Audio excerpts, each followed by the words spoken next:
Hi everybody, Lana is here for our weekly live show, Irresistible You. Every Friday, 10 a.m. Pacific time, 1 p.m. Eastern time, and 6 p.m. British daytime. And wherever you are in the world, you can convert your time zone so you can stay updated. You can just Google it and find out what is your time, because people joining this show from all over the world. I can receive messages from people from all over the world, so you can convert your time zone, and we're in this space where we can share everything with the whole globe, right? So that's very, very exciting for me. So this show just started it a couple of weeks ago, so it's our third time getting together in this space and talking about feminine power, evolution, and relationships, how we can create these loving, authentic, lasting relationships, and what it takes to do it, and what is different now from what it used to be even a few decades ago. I already shared before that this name Irresistible You is a little bit like a game play of words, because usually we understand that irresistible means like sexy, charming, magnetic woman, and it can be, but it starts with being irresistible for yourself and not resisting your own magnificence, your own connection with your higher or divine self, right? This is where it starts.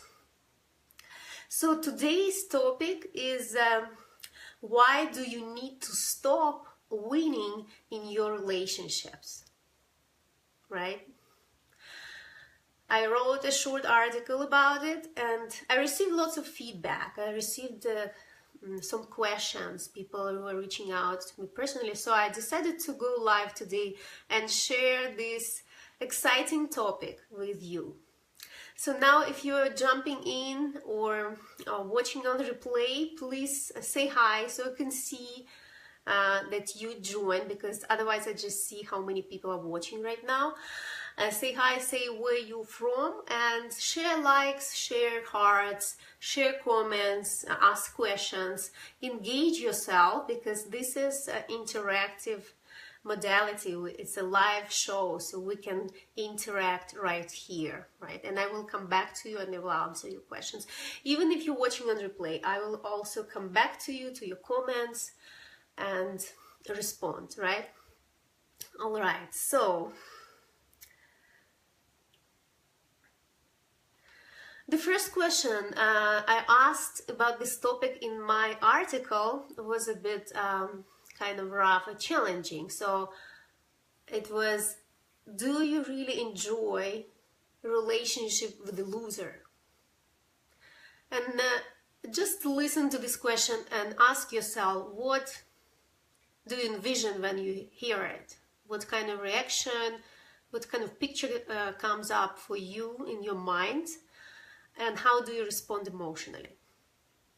This is so good to use triggering questions so we can see how we react and where we come from when we react, right? So usually there is some kind of cultural or social story behind it. So many people say, okay, when you say that, hi, Said, where are you from? Nice to see you here. So when we hear something that is triggering, there is always our own reaction mixed with our cultural reaction. So what kind of cultural story behind it? So many people share, okay, when I hear this question, it means like I'm in a relationship, let's say it's a woman, I'm in a relationship with this man who's irresponsible, he's unreliable, kind of weak, inconsistent, flaky, all kind of like negative qualities, and like you're staying with in a relationship with this kind of person, right? So it's like external thing, right? However, today I would like to invite you to look at this question from a different perspective. to listen to this question from a different perspective. So if you remember the name of the theme today, it's why do you need to stop winning in your relationship? Because when we play this game of winning and losing, we have two outcomes, the winner and the loser. So when you play this game in your relationships, it means that you have two choices. You can be a loser, or you can have a relationship with the loser. So basically, by engaging ourselves in this kind of game, and usually it's not even conscious, we're not even aware of it, we put ourselves in this no exit situation. It's like either you're a loser or you have a relationship with the loser, because if you win, your partner, the one you love, actually loses. So this is what we create for ourselves, this kind of mind prison, and we keep recycling in this game over and over again. Well, let's look where it starts. It starts in our society. Like if you look outside and look how our modern society functions, everything is based in this game. Politics, sports, career, business, economy, international relationships. Everything is based on competition, on winning and losing, right? You can hear every day, you go to get a job, you get interview, right? Thank you for your hearts, guys. You get interview. They decide whether you're good enough. You're winning. If you get the job, you win. If you don't get the job, you lose, right? You go into politics. It's lots of that kind of game there, right? Elections, you can see there are business, competition, career, everywhere. So that makes it so hard not to bring it home into our own intimate relationship, in our family. Thank you. Thank you. So what we do, it's automatically, it's because we live in this environment, we live in this energy field. We bring this game of winning and losing into our relationship with the ones we love, right? And this is where we start to suffocate. This is when we find ourselves in no exit situation, because there is no resolution if we keep playing this game. So what we need to do to step out of this game, so we don't want to win, and we don't want our partner to lose. And this is the only way to transform our relationship and make them last. So authentic, loving, and lasting relationship. Okay, let's look at this. When we fall in love, when we start dating at the beginning, this is a very, very powerful time in our life, because I call it in love states of consciousness. Because when you're in love, you're actually in a very, very high vibration. You vibrate really high, and that's why you're able to step out of this game. You don't care anymore about, his personality, his, some qualities that maybe are not so welcomed in the society, or maybe he doesn't belong to a certain social circle. And especially if we look back in the history, there's lots of hierarchy in terms of belonging to certain social circles. But when you fall in love, your energy breaks through all the limitations, because it's so powerful, the vibration is so high that you stop caring, that you start listening to your heart. In high vibrational states, you start listening to your heart, and that is your truth. That's why anything else becomes obviously deceptive and wrong for you, right? That's why when we're in love, it's easy to sustain that energy. So you become very non-judgmental, you're loving, you're open, and you enjoy this free exchange of energy with your boyfriend or partner, right? At the beginning. And he's the same way. You're curious, you want to connect, to learn, you want to spend time. You're deep in the presence, you're very present also.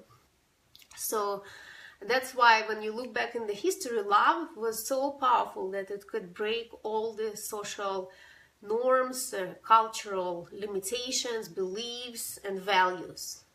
So it's also about values, right? Now, when we stop, when we go beyond this phase, and let's say, thank you for your likes. Oh my God, so many hearts. When you go beyond this phase, when you're like in love, when you start, let's start living together with your partner, and this is when the hard time starts, right? This is when you become like, okay, you maybe drop your vibration, you're overwhelmed with responsibilities, you're overwhelmed with routine, you start you start sharing responsibilities with your partner. Oh, Michi, why you in love with your partner? Sometimes you're too much angry to him. I don't quite understand the question. Do you mean when you are in love, you are also angry with him? I just need a little clarification, and then I will answer the question. So when we start living together, we drop our vibration because the life is very demanding, and we can't, even organically, we can't sustain high vibration all the time. So it's always going up and down, right? So when we drop our vibration, we kind of exit this place, our heart space, and we start coming back to our doubts, start coming back to our fears and our, cultural conditioning. We start to check on him a lot and kind of compare him with the social cultural norms of how man is supposed to behave and how a woman is supposed to behave. So we're not connecting directly with his energy anymore. Maybe we do once in a while, but more and more we start dropping into judgment. And this is where the arguments start to happen, different fights, disagreements. And this is when we start our game of winning and losing, right? Okay, Michi, is too much love, too much hurting a person? You mean if you love them too much, you can hurt them? Just trying to get the core of your question here. When we love, I mean, it's easy to be in love for a while. It's harder to make love last. If you find yourself that you fall in love, you're in your heart space, so you're very non-judgmental. You don't see, bad qualities in your boyfriend, partner. You see their soul. So when we fall in love, we basically see the soul in the human body in front of us, and we connect on the soul level. And this is very powerful because this helps us to break all these barriers, all these limitations of our belief system, of our cultural values. And that's why it was always, people could die for love, right? It is very, very powerful. But if we come from when we are hurt, deeply hurt ourselves, it's really hard to sustain this pure love energy, because we can drop back to our hurt self, right? The hurt parts of self. We can drop back to our wounds, and we start to become suspicious. Oh, does this person love me? Is it true? Can I trust him? So these kind of things start to come out also, and it's very hard to find this clarity and keep this pure love energy connection, right? That's why we all need healing, and that's another story. Maybe that's the answer to your question, Michi.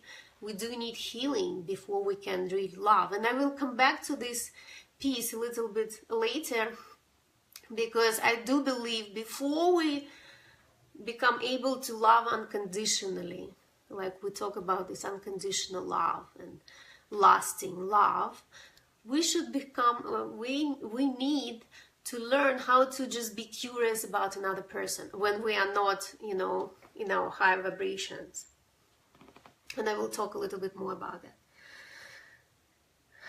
All right, so where did I stop?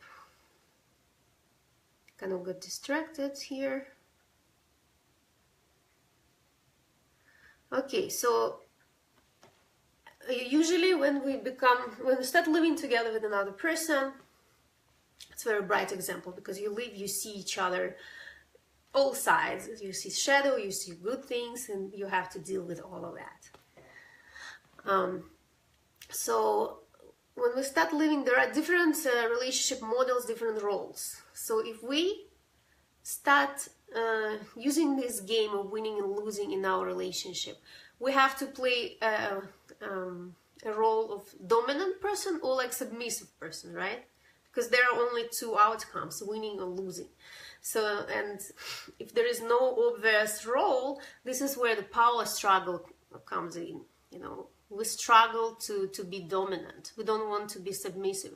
Now, I created 4 feminine archetypes, and maybe you took my quiz, Feminine Archetype and Toxic Relationship Patterns. If you did, you can remember what was your archetype. Now, the most challenging piece here is for Amazon woman archetype, and her empowered archetype is Queen, because she's organically, naturally, she's a very powerful woman. She likes attention, she occupies lots of space, and she tends to dominate in her relationship as well, right? Look, she can have career, she can have business, and that actually can be a positive thing. Oh, my signal is weak, but I listen. You can always watch it on your replay again. Oh, thank you for your likes. You can always watch it again on replay. I will save this video and you can watch and listen to the pieces that maybe were interrupted because of the technical issues or something. So if you're Amazon woman archetype and you're successful in your career and business, this is where you can actually use all these qualities and you can actually dominate when it's appropriate. But when you go back to your relationship with your man, if you choose a dominant role, you start to attract men who are submissive, who are weaker than you, who are willing to follow you, who are more like your assistant than your equal partner. And that doesn't feel satisfying. I have so many clients who represent this archetype, and they always say the same thing. You know, why do you attract this weak man? Why I'm always responsible for everything? Why I should take care of him? You know, this comes all the time. And it's not because that man is a bad guy, you know. It's because our energy attracts this kind of man, because you're dominant.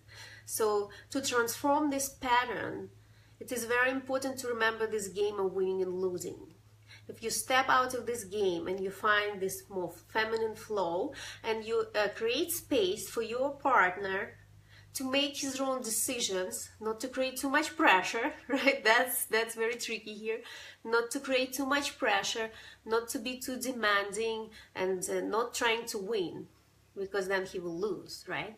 You don't want that. So when you're in your empowered archetype, you represent a queen, and a queen, of course, she wants a king, right? And many women talk about it, many coaches, but many times queen ends up with an assistant if she doesn't realize how to hold space, how to create and share space with the king.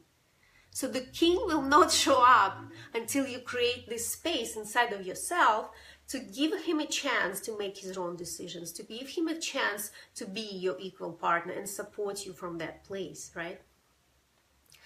Now, if you're a good girl archetype, that's completely opposite for you.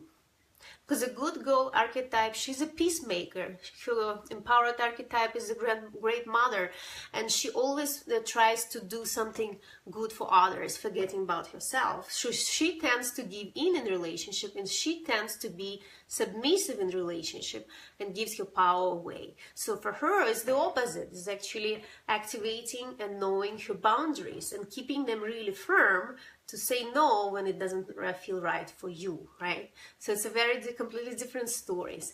If you're interested about archetypes and how this particular topic is connected with your archetype, you can reach out personally to me and we can talk about it, because it's the whole different topic, so we can spend hours and hours here. So now remember those situations. I invite you now to think about the situations when you won an argument with your partner in your relationship, right? Like, let's say you had an argument, you had different opinions about something. And then something happened, and let's say there were like real facts that you were right, and you could say, hey, here you are, you know. So what do you usually say to your partner when that happens? Then it's just obvious that you were right about something and he was wrong. So you say, see, I told you, you never listen to me. I know what I'm saying. See, you know, putting yourself up, you know, kind of proving, yes, I was right. So you're a winner. You're actually emphasizing on your victories. And I won, you lost. So for a second, maybe that makes you feel good. That feeling of feeling good can come from your own wounded self when you remember you were losing in other situations. So you're kind of taking that template and using in your relationship. But after you try it over and over again, you start to feel really unsatisfied in your relationship, because it's very temporary feeling, like you feel good, but then you don't have any connection. You don't have any loving energy with your partner, because if he's losing, you're winner, there can be really pure, you know, pure love flow. You know, he's not gonna like it and you're not gonna like it. So that's why it's so important to pay attention and see how we play this game in our relationships. Let me check the time. Okay, 20 minutes.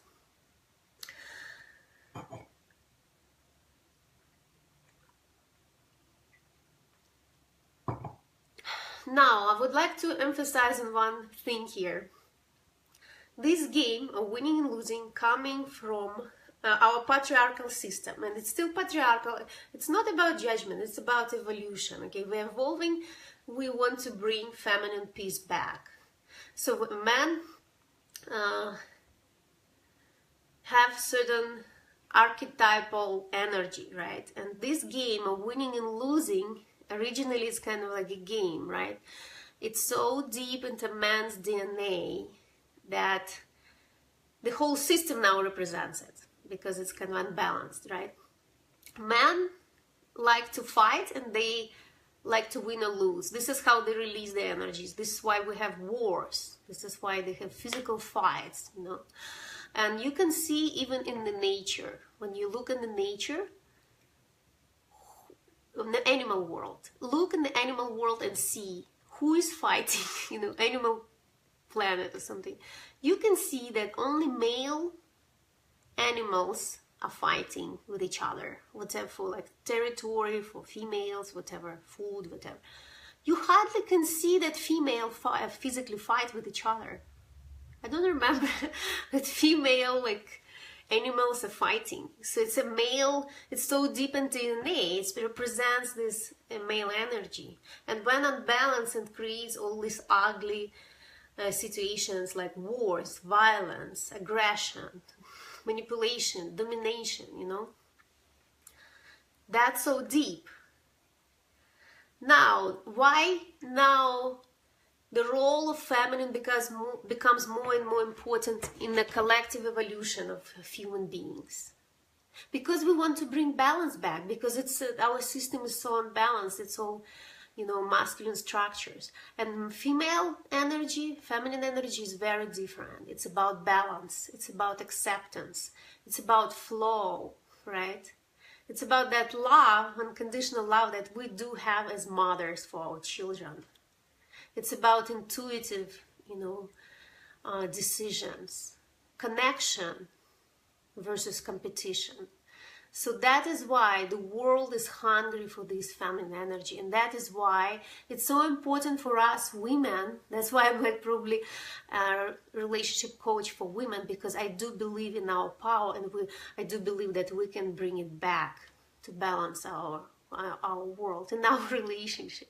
It always starts at home with our own relationship, right? It's like, remember like Alexander the Great? There was this story about him cutting with his sword, he cut the Gordian knot. That's totally masculine way of resolving the problem.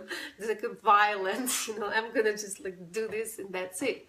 So if a woman doesn't work like that, she would probably use her energy to loosen that knot and then to see what's inside of how to untie it, right? So it's a completely different energy. So let's focus then.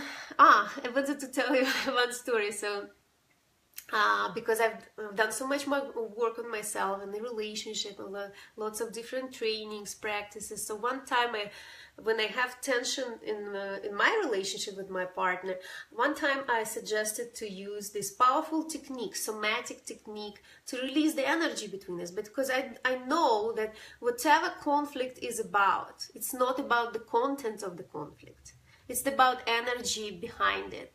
It's like when we are not satisfied with something, we create certain, energy shoots. And that can be completely different reason. Like we make up different stories why we're not happy with something, but the roots are deeper. It's in the energy. So I know that, and I suggested to my partner to use this somatic technique of like wrestling and kind of using our energy, physical bodies to kind of wrestle and express our energy, exchange energy, so we can release this tension. And I remember it was so hard for him, and he was so reluctant. And I say, hey, why? It's fun. He said, yeah, sometimes it's fun, but I'm afraid to do it. So why I'm afraid to do it? He says, because men fight to win. And that was so insightful for me. He's like, yeah, okay, I got it. For me, using my body and like wrestle and like exchange energy with my partner is more about the process itself. I enjoy the process, I enjoy releasing this energy, and enjoy body contact. But for him, his mind and his like DNA, we see how deep it is in male psyche. It's all about winning. If you fight, you have to win. And that made total sense to me, Eventually, of course, we can evolve, both men and women, to the place we can totally use these kind of techniques. But originally, this is what comes up. So when he goes too deep into the game and he forgets about, how he uses his energy, he says, because I'm stronger, I'm afraid to hurt you. I was like, okay, I got it. It was like not quite clear to me right away. So it takes time to learn to use these techniques in relationship. It's more for advanced couples who both partners do their work, right? Now, we have a little bit time. This one is a bit longer. I'm so passionate about it, I can talk forever. Let's focus on how to shift all these things. How to transform this. So I can share a few steps of what to pay attention, so you can quit the destructive game of winning and losing and finally enjoy your relationship in your pure form of heart-centered flow of energy, without judgment. That's what we call unconditional love. We just like go too far with our mind, but we don't experience it in real life. So I call it high vibration relationship or energetic relationship. Or like, for example, what's his name? Zukov, I forgot his first name. The author, he called it like spiritual partnership. He wrote a book. So it's all kind of the same thing. So it's when the relationship soul to soul. So this is when we see a soul inside of human body and connect on that level. And that's why it feels so powerful, right? And this is direct connection, energetic connection, beyond right and wrong, beyond winning and losing, beyond our beliefs, right? Our cultural values. So here's a piece with values. Because usually values have positive connotations. This is something that we learn from our childhood. They teach us what is right, what is wrong, and we learn if we do something wrong that we're going to be punished or judged, right? So when we start to bring it in our relationship, this is when the distortion happens and we start to play these games again. So because we're evolving, our values also need to evolve. What worked for our parents doesn't work for us anymore. That's why it's so important every day. That's why everybody is talking about self-love. That's why everybody is talking about this higher self connection to the source. Because we are the ones who know what values are right for us. We are the ones who create our own values. We don't need to borrow them from culture. We only borrow them, like we can borrow some, basic values, like how to keep yourself safe, right? When you're a child. But we don't need that When we become mature, when we become aware, when we do our work, we start to produce our own values that match our level of our personal evolution, right? And the same about our relationship. That's connected with relationship agreements that I teach, how to create relationship agreements with your partner based on your true, heart values that you develop and your heart true desires. So, high vibrational relationships.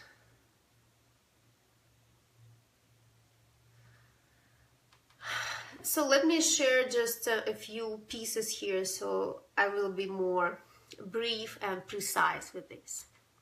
So beforehand, as I said, number one, in order to enjoy authentic, loving, and lasting relationship with your partner, we do need, and create this high vibrational relationship, we do need to step out of the game of winning and losing. Because you will never win in your relationship. It doesn't work in this area of your life. Because if you win, you'll have a relationship with the loser. And this is, you don't want that, right? Who wants that? Now, second, when you find yourself in the conflict with your partner, which happens all the time, we can't avoid that. It's not about avoiding the conflict. No, it's a different thing. When you find yourself in conflict with your partner, it is very important, so you start to emotionally react to that. It is very important to notice where your reactions come from, and whether they, what is motivation behind it, like deep inside. Not, because we also create lots of self-deception. We create explanation and justification of our reactions, why we do this. And when we act from the place of fear, and when we act from the place of our wounded selves, this is when the distortion happens, and we start to blame our partner. We don't want to just carry this burden of guilt and shame ourselves. We want to share it. So subconsciously we start to blame our partner and make up different stories or explanations that he doesn't love us, he doesn't care, he's selfish, he doesn't do this and this and this, he said that and that and that. We take things personally. So it's very important to see where your reactions come from. And that includes the third piece, is not taking things personal, because the way your partner reacts, he might come from the same wounded place in his own life, in his own heart, right? And he start projecting his own things. So we find ourselves in this total mess of blaming and guilt and shame, and it's really hard to understand where it starts and what is going on. So that's why it's so important to step out of that and say, okay, I know my truth. If you need to process your truth, if you need to process your emotion, there are lots of different ways to do it. But it's important to disconnect and find out what is true for you, and find out the place where you connect this situation with your higher self, and what your higher self would do or say in this situation. So motivate, it's not about what exactly you say, but it's important what's the intention behind it, the hidden intention. Maybe it's in subconscious area. When you evolve, when you do your work, you will learn to identify it and access that. Now, as I said, seeing a soul in the human body. So your partner is not just personality with a bunch of social roles and professional roles, and father and businessman and this and that, sportsman or whatever. He is a soul. The soul is inside of his body. This soul came to this physical form to learn his lessons, evolve, have their own journey, release karma. So as much as you are. So understanding that helps you to connect directly on the energetic level and be less judgmental, because you know how challenging it can be to constantly stay connected with your own soul, right? And be in this space of clarity and connection. It's challenging. It's not easy because the whole world is vibrating in much lower frequency and pulls us in our old patterns, in our old beliefs, and all this distortion of energy, right? So knowing that he's a soul, he's doing his best, and seeing that really helps to release the judgment. That also means if you see him as a soul, you will not create false fear-based stories that he doesn't love you, he doesn't care about you, blah, blah, blah, blah, blah, blah, he's a bad guy. It's very easy to do this. You can do it to yourself, you can do it to others. It's not gonna serve you. It will not make you happy. Now, addressing the conflict from the place of individual perception. So instead of saying you're wrong, you're bad person, you're this and that and that, you can say it doesn't feel right to me. If you need your time to process, you can ask for that, and you say it doesn't feel right to me. And that completely eliminates any kind of judgment. You just speak for yourself. You don't blame him. Say, this is how I feel, and it can come from the wounded self, but he will feel that you're not projecting anything on him. And that will keep the space in your relationship pure. Now, I usually use lots of body somatic techniques in my work with my clients and in my own life, in relationships. Our body is a sacred vessel for our divine energy, the soul, right? And this body, this physical body, is designed to hold or even host divine consciousness. So this body is designed for our consciousness to evolve and be in constant connection with the divine. So this is the potential that we have. Understanding that, we can use our body as a what is called truth detector, right? Truth detector. When you can receive all the answers from your higher self using your body. And this is what I also teach in my coaching. Now, I usually invite my clients to first become curious about another person. Don't try to embrace unconditional love yet. And unconditional love starts with self. But being curious about another person without judgment, being curious to see the world with their eyes, to see their own angle of perception, being curious about it, that's already enough to create that direct energetic connection and drop the conflict, drop the destructive game of winning and losing. If you're curious, like, I want to see how you perceive reality. I want to see how you perceive this situation and why you behave this way. I want to know. I'm curious. And this is genuine. You know, when you're curious, you're genuine. There's not much of kind of responsibility, like, oh, unconditional love. Like, it's kind of too much for you if you're still in the healing mode. If you're healing your old wounded self, you can't automatically experience unconditional love. The first step, curiosity. When you become curious about another person, that means your own pain is not overpowering your connection with your partner or with another person. Now, I usually recommend, there are lots of tools these days to facilitate high vibrational relationship. And for example, NVC, nonviolent communication, is a very, very beautiful tool that actually allows us to drop our rational, proving right and wrong thing, and go into feelings and connect with other human beings from this pure place of feelings and emotions. Marshall Rosenberg developed that approach. I use it a lot. It's very, very beneficial.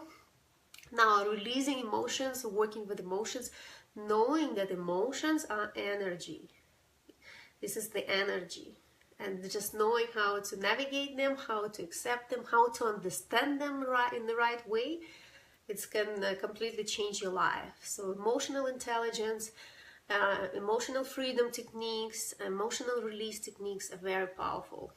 Now also creating emotional intimacy, space for emotional intimacy with your partner, being able to be vulnerable and create space for him to be vulnerable, because for men it is much harder to be emotional and to be emotionally vulnerable because of cultural conditioning for thousands of years, but also because male psyche is wired differently to reality as well. It takes more time for men to process emotions, and that's totally fine. We have to accept that. And finally, spiritual intimacy. This is when we see a soul in another person, and this is what is creates this wholeness, in this container of relationships. So it's like physical, emotional, intellectual, and spiritual connection or intimacy. And that's the most powerful one, spiritual intimacy, because you connect on the soul level, and the soul exists beyond this time and space, beyond this body. So again, high vibrational and energetic relationship are all about curiosity, discoveries, growth, exploration, connection, pure connection. This energy moves back and forth, and we experience it without any kind of judgments. And also remembrance on the soul level. You know, this, like the concept of soulmates, come from this place. I remember you, I know you. This feeling that somebody feels familiar, that you feel connected, even though you don't know this person in this life. So this is, let me check, oh boy, I can talk about this forever, but it's time to kind of finish for today.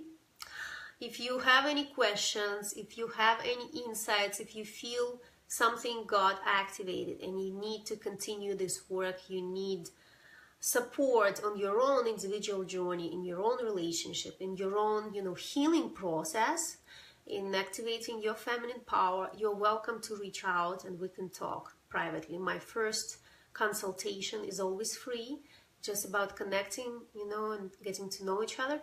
And if you find my services valuable and interesting, we can always consider to work together. So thank you so much for being here with me. And if you're watching the replay again, please leave some comments and I will come back to you. And I'll see you next Friday. Have a great weekend. Bye.